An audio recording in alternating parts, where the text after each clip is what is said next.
So I sit here and I think about it. I just thought that was a lesson I wanted to make sure I taught us as young men, because I know more young men that died over women than that died over money.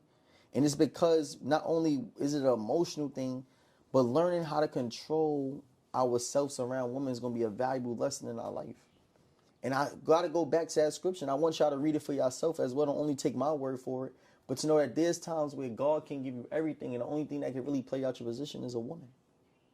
So you got to learn how to control your lust, your desires, but most importantly, be intentional with who it is that you determine to be your sexual partner, and know that there is no pride in the amount of women that you have sex with. Whoever taught us that definitely misled us, and I'm one of them that was taught that. But as I've gone older, I start to understand that sex is much more than something that's physical, but it's definitely spiritual. And as young men, I don't want to be, and like again, I wasn't the best growing up, but being that I've learned, my obligation now is only to teach better. Because I've learned better now, that's the only thing I can teach you. I'm not going to say I didn't have times where I was like, she fire, I want that. But as I've grown up, I started to understand that it's more to it. I just want to make sure I pass that along, because we've seen it now. Like, men are losing their positions because of the woman. You feel me? So as men, one of our biggest things that we have to learn how to control is our interaction with women, our lust for women, and our desire, our sexual prowess, all the above.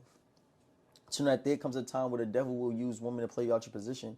And as men, I want you to have more discernment over it, especially if you're on college campuses or any corporate spaces. And definitely as you start to move up, whether this is in the economic system or class system, that one of the biggest temptations is going to be women. I've seen a lot of men lose their positions and the things that God ordained them with solely because they wanted to sleep with somebody and couldn't control their sexual desires. And one of the things I said, and I had this conversation with a friend,